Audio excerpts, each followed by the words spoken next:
Hello views, welcome to Telugu audio stories. మీరు కనుక ఛానల్ని ఫస్ట్ టైం చూస్తున్నట్లయితే ఛానల్ని సబ్స్క్రైబ్ చేయండి, లైక్ చేయండి. అలానే ఈ స్టోరీపై విలువైన ఒపీనియన్ని కామెంట్ రూపంలో తెలియజేయండి. ఇక కథలోకి వెళ్దామా? వీడియో చూస్తున్నందరూ కింద కనిపిస్తున్న హైప్ ఆప్షన్ వీడియోని ఎంకరేజ్ చేయండి. రుద్ర రిక్వెస్ట్ మీద బిస్కెట్ ప్రిపేర్ చేయించారు. అవి డాక్యుమెంట్స్ చెక్ చేసుకుంటున్న రుద్రకి పక్కా బిజినెస్ మ్యాన్ అంటూ ఐరా సర్టిఫికేట్ ఇస్తే రుద్ర ప్రతి రియాక్షన్ నీకెందుకు నెగిటివ్ గా కనిపిస్తుంది అంటూ మైత్రి అడగాలని అడగలేకపోతున్న పాయింట్ ని విసుగ్గా అడిగేశాడు చేతన్. ఆన్సర్ చేయకుండా జస్ట్ అలా తల తిప్పి చూసిన ఐరా కళ్ళలో ఒక ప్రశ్న కదలాడుతుంది. నెమ్మదిగా క్షణాలు కదులుతూ ఉంటే చేతన్కి ఆ క్వశ్చన్ మార్క్ లుక్ లోని అంతరార్థం అర్థమవుతూ ఉంటే మెదడు పొరల్లో తన అన్న మాటలు గుర్తుకొస్తున్నాయి. ప్రతి ఒక్కరిని పాజిటివ్ గా తీసుకుని రిస్క్ చేస్తున్నావు. అందరూ నువ్వనుకున్నంత మంచిగా ఉండరు. నీ వే ఆఫ్ థింకింగ్ మార్చుకోకపోతే డెఫినెట్ గా ప్రాబ్లమ్స్ క్రియేట్ అవుతాయి అంటూ కొన్ని వందల సార్లు తానే ఐరాపై సీరియస్ అయ్యాడు. లాస్ట్ టైం ఒక పేషెంట్ అటెండ్ అయినప్పుడు కూడా ఇదేగా ఇద్దరి మధ్య జరిగిన ఆర్గ్యుమెంట్. తీక్షణంగా ఉన్న ఐరా చూపుకి సైలెంట్ అయిన చేతన్ సారీ అని కార్ దిగేస్తే వాళ్ళిద్దరి హావభావాలు గమనించి నెమ్మదిగా బయటకు దిగిన మైత్రి కూడా చేతన్ దగ్గరికి వచ్చి నిలబడి ఏమైందన్నయ్యా, ఎందుకు సడన్ గా డల్ అయిపోయావు అంటూ చిన్న గొంతుతో అడిగింది. తెలియటం లేదురా అంటూ చిన్నగా నిట్టూర్పు విడిచిన చేతన్ కళ్ళు రుద్ర మీదే ఉన్నాయి. రుద్ర డాక్యుమెంట్స్ చెక్ చేస్తూ ఉంటే మయూరి గారిని కారులో కూర్చోమంటూ డోర్ ఓపెన్ చేశారు విశ్వక్. దానికి ఫస్ట్ రీజన్ ఎండగా ఉండడం అయితే రెండోది మయూరికి లో బీపీ ఉండడం. విశ్వక్ మాట కోసం కార్ ఎక్కుతూ ఉంటే 1 సెకండ్ అంటూ విశ్వక్ పాకెట్లో పెన్ చనువుగా తీసుకుని కార్ టాప్ మీద పెట్టి రెప్పపాటు కాలంలో సైన్ చేసిన డాక్యుమెంట్స్ మయూరి గారి చేతిలో పెట్టాడు రుద్ర. అడ్డుపడినందుకు క్షణం అసహనంగా ఫీల్ అయిన మయూరి డాక్యుమెంట్స్ ఇస్తూ ఉంటే విశ్వక్ ను చూసింది. అసలు ఏం చెక్ చేశావ్ అంటూ విశ్వక్ ఆశ్చర్యం ఎక్స్ప్రెస్ చేస్తూ ఉంటే తన గురించిన ఆలోచన లేని విశ్వక్ కళ్ళలో ఎక్సైట్మెంట్ ఫీల్ ఆ క్షణం మయూరిని డిస్టర్బ్ చేసింది. సైన్ ఎక్కడ పెట్టాలో చూశాను అని నవ్వుతూ ఇద్దరికి ఒక్కటి ఆన్సర్ ఇచ్చిన రుద్ర కళ్ళలో ఏ భావం లేదు. ఆ ఆన్సర్ విన్న మయూరి కళ్ళు చిన్నవైతే విశ్వక్ నమ్మలేనట్టు మరింత ఆశ్చర్యాన్ని ఎక్స్ప్రెస్ చేస్తూ కళ్ళు పెద్దవి చేశారు. అసలు డాక్యుమెంట్స్ చూడకుండా ప్రొసీడ్ అయిన రుద్ర స్పీడ్కి మిమ్మల్ని ఆపడం నా ఉద్దేశం కాదు. మిమ్మల్ని కలిసే రోజు మీరు నా మీద ఉంచిన నమ్మకం ఒమ్ము కాదని చెప్పాలనుకున్నాను అంటూనే వంగి మయూరి పాదాలను తాకాడు రుద్ర. ఆ స్పర్శకి ప్రపంచం స్తంభించిపోయిన ఫీలింగ్ మయూరిలో. పాదాలను రుద్ర వేళ్లు తాకగానే కళ్ళు మూసుకున్న మయూరి అలాగే అడుగు వెనక్కి తీసుకుంటే విశ్వక్ పూర్తిగా కిన్నుడైపోయాడు. అస్సలు ఊహించలేదు ఆ విధంగా. కార్ బ్యానెట్ కి ఆని ఉన్న చేతన్ బాడీని స్టిక్ చేస్తూ నిలబడితే ఏం జరుగుతోంది అంటూ మైత్రి కంగారుగా రుద్ర దగ్గరికి వస్తే కారు లోపల నుంచే జరుగుతుంది మొత్తం చూస్తోంది ఐరా. ఇక మేము బయలుదేరతాము అని రుద్ర చెప్తూ ఉండగానే వచ్చిన మైత్రి తన రెక్క చుట్టేస్తే ఒకలాంటి వైబ్రేషన్ లో ఉన్న బాడీని స్వాధీనంలోకి తెచ్చుకుంటూ రుద్ర షోల్డర్ తట్టి నేను కొంతవరకు అర్థం చేసుకున్నా అనుకున్నాను. "హుహు, ఇప్పుడే అనిపిస్తోంది నేను చదవడం ప్రారంభించాలని అంటూ నవ్వుతూ విశ్వక్ అంటూ ఉంటే అప్పుడు మీకు ఖచ్చితంగా తలనొప్పి వస్తుంది అంటూ ఠకాల్ని అనేసింది మైత్రి. రుద్ర అడ్డుపడకుండా అదే స్మైలీ ఫేస్ తో సైలెన్స్ మెయింటైన్ చేస్తూ ఉంటే అవునా అంటూ విశ్వక్ ఆశ్చర్యం మిక్స్ చేసి అబ్బురంగా అడుగుతూ ఉంటే మొదటి నుంచి తనని ఆకర్షిస్తున్న మైత్రి మీదే కళ్ళు నిలిపారు మయూరి. హా, జీవితం అద్దం లాంటిది. ఈ క్షణం ఏది కనిపిస్తుందో అదే చూడాలి. మన వెనకేముంది పక్కనేముంది అని వెతుకులాడితే ఏదీ కనపడదు. నిన్ను నువ్వు కూడా చూసుకోలేవు. అలసిపోయిన కళ్ళకి కన్నీళ్లు, ఆశపడ్డ గుండెకి బరువు మాత్రమే మిగులుతాయి. అన్నిటికన్నా ముఖ్యంగా ఈ క్షణం నిన్ను నువ్వు కోల్పోతావని మా అమ్మ చెప్పింది. ఇది నాకే కాదు, మీకు కూడా వర్తిస్తుంది. అన్నయ్యని చదువుతూ పోతూ ఉంటే మిమ్మల్ని మీరు కోల్పోతారు. వెనక్కి తిరిగి చూసుకుంటే మీకు మీరు కనపడరు. అప్పుడు జారిపోయిన జీవితంలో మిమ్మల్ని వెతుక్కోవడానికి తలనొప్పి వస్తుంది అని నవ్వుతూ మైత్రి పూర్తి చేస్తే తెలిసి చెప్పిందో తెలియక చెప్పిందో కానీ ఆ క్షణం అక్కడున్న ముగ్గురిని మైత్రి మాటలు బలంగా తాకాయి. తమ గురించే అన్నట్టు విశ్వక్ మయూరి ఇద్దరి మొహాలు చూసుకున్నారు. తానే కదా అనుకున్న రుద్ర పెదవుల మీద ఎప్పుడు ఉండే నవ్వు కనుమరుగైతే పాలిపోయిన మొహంలోని భావాన్ని బయటకు కనబడనీయకుండా వెళ్దాం అంటూ కారెక్కేశారు విశ్వక్. కళ్ళకపటం ఎరగని మైత్రి నవ్వుకు బుగ్గ పుణికి, మీ వదినని దాటి ఎప్పుడు బయటికి వెళ్ళాలన్నా నాకు ఫోన్ చేయి, నీ దగ్గరుంటాను అంటూ నవ్వు మిస్ అయిన రుద్రను ఐ కార్నర్గా చూసి కారెక్కారు మయూరి. అన్నయ్య, వెళ్దాం అంటూ మయూరి త్వర పెడితే వాళ్ళు వెనక్కి తిరగగానే కారెక్కి కూర్చున్న చైతన్ని చూసావా ఎలా పడేశాడు అంటూ ఎత్తి పొడిచినట్టే అడిగింది ఐరా. వచ్చినప్పటి నుంచి ఆవిడ ఒక్క మాట మాట్లాడలేదు. రుద్రని చూడడమే ఏదో శత్రువుని చూసినట్టు చూస్తుంది. నువ్వేంట్రా అంటే పడిపోయింది పాడేశాడు అంటున్నావు. నువ్వు ఏం స్టడీ చేస్తున్నావో కానీ నన్ను మాత్రం కన్ఫ్యూజ్ చేయకు అంటూ విసుక్కొని సేట్కి అని కళ్ళు మూసుకున్నాడు చేతన్. నీకు మిర్రర్ ఇష్టమా అని అడుగుతూ రుద్ర కారు దగ్గరికి నడిచాడు. రుద్ర లైఫ్లోనే మొదటిసారి ఒక ఆడపిల్ల ఇష్టాన్ని అడిగి తెలుసుకోవడం. అవును, చాలా ఇష్టం. దిండు కింద పెట్టుకొని నిద్రపోతా. ఉదయం కళ్ళు తెరవగానే మొదట అద్దంలో నా మొహమే చూసుకుంటా అని చలాకీగా చెప్తున్నా మైత్రి చాలా నచ్చేసింది రుద్రకి. డోర్ తీస్తే చెంగున ఎగిరి లోపల కూర్చుంటూ ఇంకెక్కడ ఆగేది లేదుగా అని అడిగితే లేదు అంటూ డోర్ క్లోజ్ చేసి ఫ్రంట్ సీట్లోకి వచ్చి కార్ స్టార్ట్ చేసిన రుద్ర నుంచి చేతల్లో ఉన్న కన్ఫ్యూజన్ కి ఇక రెస్పాన్స్ లేదు. ఐరాలో ఉన్న ఇరిటేషన్ కి అటెన్షన్ లేదు. బ్రేక్ లేకుండా మైత్రి ఏదో ఒకటి చెప్తూనే ఉంటే హాము అని 1-2 అక్షరాలతో ఆన్సర్ ఇస్తూనే ఎయిర్పోర్ట్ కి రావడం, ఫ్లైట్ ఎక్కడం, ఢిల్లీలో ల్యాండ్ అవడం 2 గంటల్లో పూర్తయిపోయింది. ఉదయ్పూర్ కాంతానికి రావడమే పైకి వెళ్తున్న మయూరి ఆపిన విశ్వక్ డాక్యుమెంట్స్ ఇస్తూ ఉంటే నేను బిజినెస్ లో ఇన్వాల్వ్ అవ్వనని తనకి చెప్పు అంటూ మయూరి చెప్పగానే ఏది బిజినెస్ డీల్ కాదు మయూరి, నువ్వు సెలెక్ట్ చేసిన 5 స్టూడెంట్స్ కి రుద్ర కంపెనీ నుంచి ఇంటర్న్షిప్ తో పాటు 1 year job and reference letters అంటూ క్లారిటీ ఇచ్చారు విశ్వక్. ఏదో ఆలోచిస్తున్న దానిలా డాక్యుమెంట్స్ తీసుకున్న మయూరి వాటిని చూస్తూ ఉంటే ఎప్పటి నుంచైనా ఆ అద్దంలో నిన్ను నువ్వు చూసుకో మయూరి అనేసి వెళ్ళిపోయారు విశ్వక్. చెప్పడానికి అవి అక్షరాలే కావచ్చు, కానీ విశ్వక్ మాటల్లో ఎంతటి లోతు దాగుందో మయూరి కళ్ళలో అది కనిపిస్తోంది. బీటెక్ స్టూడెంట్స్ కి తన కంపెనీలో మిగిలిన 2 ఫ్యూచర్ కి తను రిఫరెన్స్ ఇచ్చిన పేపర్స్ మీద రుద్ర సైన్ చూసిన మయూరికి ఇవే మాటలు వింటున్నప్పుడు భావరహితంగా మిగిలిపోయిన రుద్ర మొహం గుర్తుకొచ్చింది. తరచి చూస్తే అందరిలోనూ తప్పులుంటాయి. తమ స్వార్థం, తమ సంతోషం చూసుకోవడమే మానవ నైజం. దీనికోసం చేసే తప్పులు వాళ్ళ జీవితాలకు విజయాలైతే ఆ స్వార్థానికి బలైపోయిన వాళ్ళకి మాత్రం అవి ఎప్పటికీ చెరగని మచ్చలుగా మిగిలిపోతాయి. ఆ మచ్చల మధ్య నన్ను నేను చూసుకోవడం ఇంపాసిబుల్ అంటూ తనను తాను సమర్థించుకుంటున్నారు మయూరి. పికప్ చేసుకోవడానికి ఢిల్లీ ఎయిర్పోర్ట్ కి వచ్చాడు శిఖర్. వీల్ చైర్ లో ఐరా, తనతో నీరసంగా అడుగులు వేస్తున్న చేతన్, ఎప్పటిలా స్ట్రిక్ట్ గా రుద్ర, తన చేయి చుట్టుకుని ఉడత పిల్లలా ఎగురుతూ మైత్రి. నలుగురిని చూస్తున్న శిఖర్ కి కొన్ని క్షణాలు షాక్ తో ఏది అర్థం కాలేదు. రిలేషన్ ఏదైనా సరే రుద్ర ఒక అమ్మాయితో అంత క్లోజ్ గా ఉండడం చూసిన శిఖర్ అది కళ అన్నట్టు కళ్ళు పెద్దవి చేసి నడుస్తూ నడుస్తూ నిలబడిపోతే అది మరోలా అర్థమైన మైత్రి ముఖం ఎర్రబడింది. రుద్ర చేయి వదిలి 10 అడుగుల దూరంలో ఉన్న శిఖర్ మీదకు విసురుగా దూసుకొచ్చి, పోయ్, ఎవరమ్మాయి నువ్వు? ఇంతింత గుడ్లేసుకొని నన్నే చూస్తున్నావు? ఇంతవరకు ఆడపిల్లలు చూడలేదా? కొట్టారంటే మొహం అప్పచ్చైపోద్ది అంటూ ఎగురుతూ ఉంటే తన పొరపాటుకి కంగారు పడ్డ చేతన్, ఏ పిల్లకి అస్సలు నోరు ఊరుకోదే, అన్నిటికీ తొందరే అంటూ గవాళ్ళు వచ్చి ఆపడానికి అడ్డుపడ్డాడు.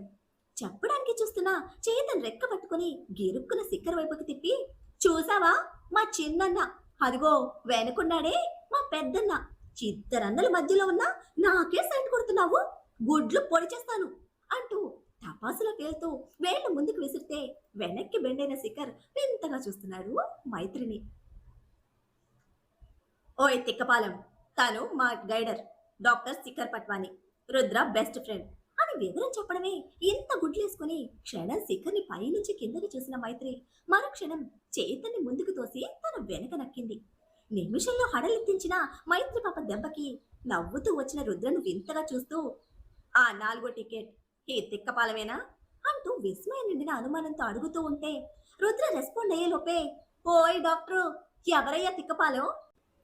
ఈ వేస్ట్ అని అన్నాడంటే అది వేరే, మాకు 100 ఉంటాయి, నువ్వెవరయ్యా నన్ను ఇష్టానికి అంటున్నావు అంటూ మళ్ళీ ముందుకొచ్చి సీమ టపాకాయలా పేరుతోంది మైత్రి.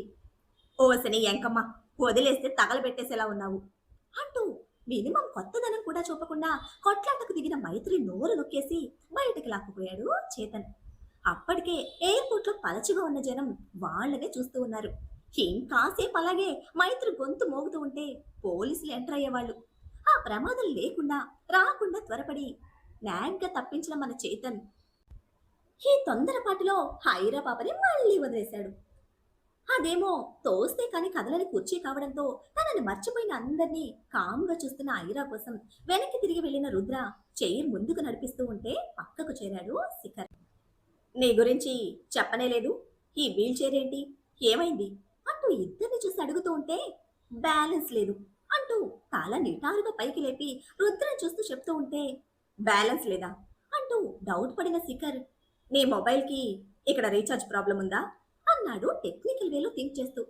మిస్టర్ మేధావి గారి మైండ్ ట్రాక్ లో నా కోసం బ్యాలెన్స్ లేదు అంటూ లాజికల్ రీజన్ చెప్పిన ఐరా రెస్పాన్స్ కి శేఖర్ బాబు రుద్ర మీదకి కళ్ళు తిప్పాడు. ఆ నోటి నుంచి అంత త్వరగా మాటలు ముత్యాలు రావుగా, అందుకే ఎప్పటిలా చురుగ్గా ఉండే కళ్ళతో తీసుకురమ్మని సైగ చేసి వెళ్ళిపోతే బాబోయ్ చాలా పెరిగింది అంటూ రుద్ర యాటిట్యూడ్ కి సాగదీస్తూనే ఐరా వీల్ చైర్ తోసుకుంటూ ఫాలో అయ్యాడు శిఖర్.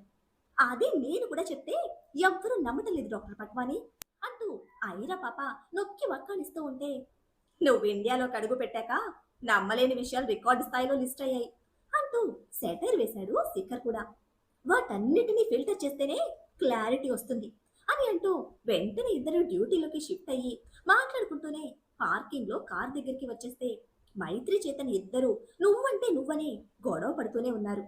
ఫోన్ మాట్లాడి శేఖర్ ముందుకు వచ్చిన రుద్ర, నేను ఆఫీస్కి వెళ్తున్నాను అంటూ మైత్రిని చూసి జాగ్రత్త అంటూ చెప్పి కదులుతూ ఉంటే ఆ అమ్మ నీకోసం వెయిట్ చేస్తోందిరా అంటూ ఆపడానికి చూశాడు శిఖర్. వస్తాను అంటూ మరొక మాటకి తావివ్వకుండా నడుచుకుంటూ వెళ్ళిపోతున్న రుద్ర కోసం కొంచెం ముందుకు వెళ్లేసరికి మరో కారు వచ్చి ఆగితే డ్రైవర్ దిగి డోర్ తీసే వరకు కూడా వెయిట్ చేయకుండా ఎక్కి కూర్చున్నాడు రుద్ర. డోర్ ఓపెన్ చేసిన డ్రైవర్ తిరిగి డోర్ క్లోజ్ చేసి కారు ముందుకు పోనిస్తే మిస్టర్ మేధావి బ్రెయిన్ స్లీపింగ్ మూడ్ లో ఎప్పుడు చేరుతుంది అంటూ కదులుతున్న కార్ని చూస్తూనే అడిగింది ఐరా.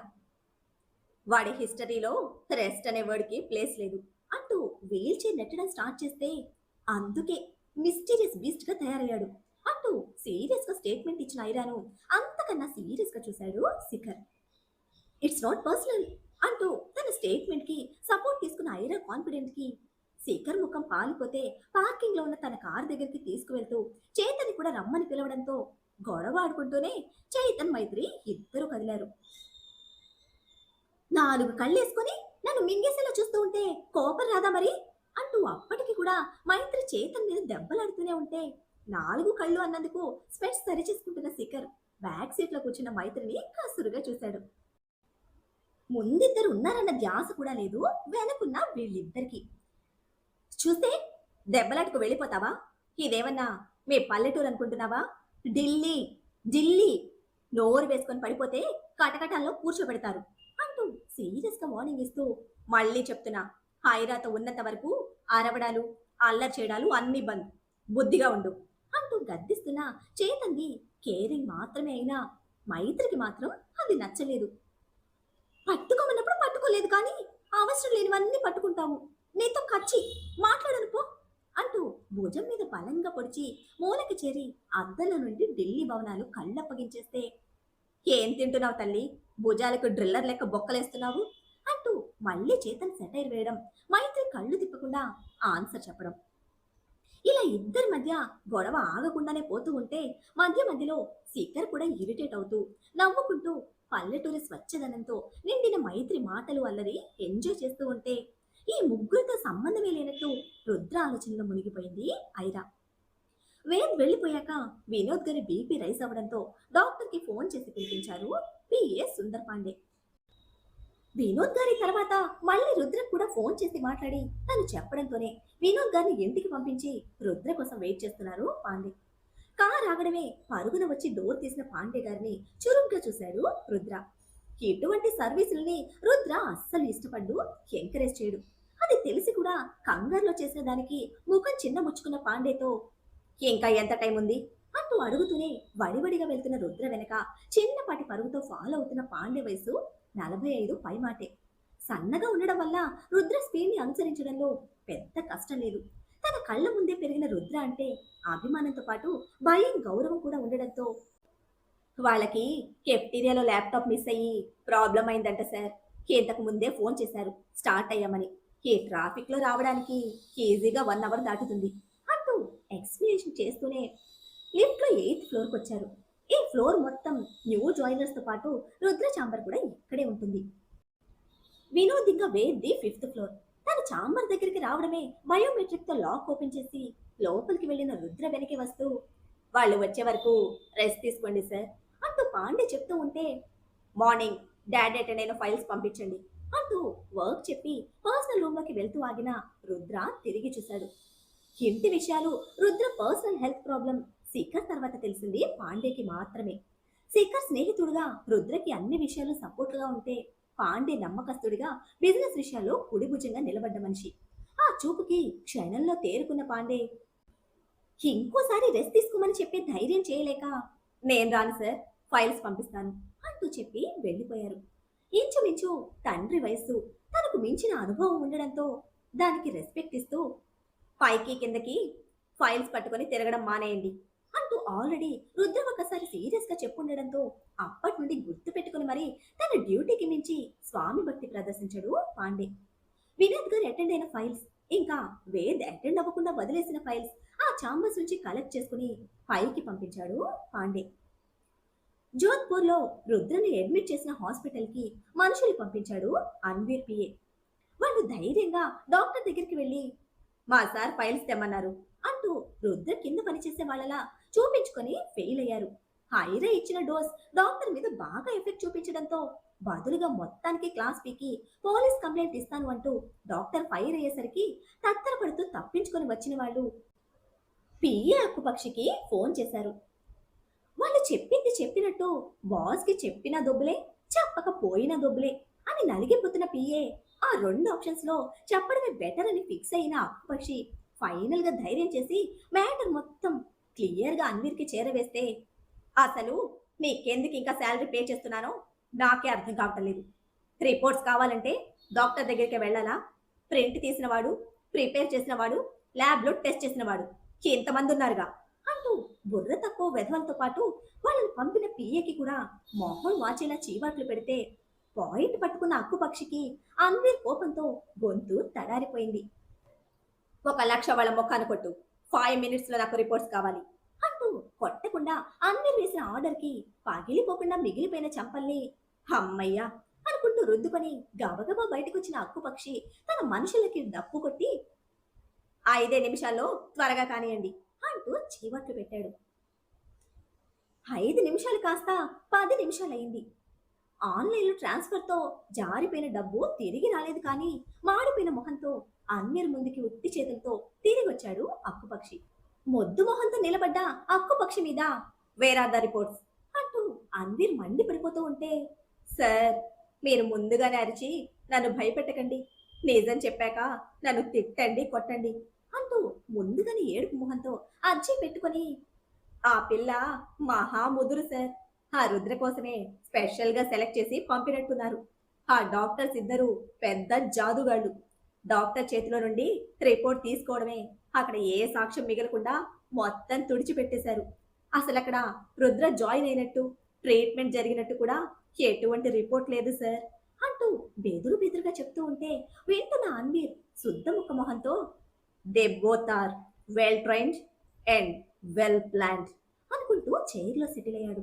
మరి ఇప్పుడు మసిబారిన మొహం, వట్టి చేతులతో కూలబడ్డ అన్వీర్ నెక్స్ట్ స్టెప్ ఏమిటి? మయూరి రుద్రల మధ్య బంధం బలపడుతుందా? తండ్రి కొడుకుల మధ్య యుద్ధానికి రుద్ర చూడబోయే పరిష్కారం ఏమిటి? రుద్ర మనసును అద్దంలా చదివేస్తున్న మన పేరెంట్ బ్యూటీ రుద్ర ప్రాబ్లమ్ని కూడా చదివేసి సొల్యూషన్ చూపించనుందా? అది అంత ఈజీగా జరుగుతుందా? ఏం జరుగుతుందో తెలుసుకోవాలంటే నెక్స్ట్ ఎపిసోడ్ని ఫాలో చేయండి. అలానే ఈ ఎపిసోడ్ని లైక్ చేయడం మాత్రం మర్చిపోకండి. Bye friends.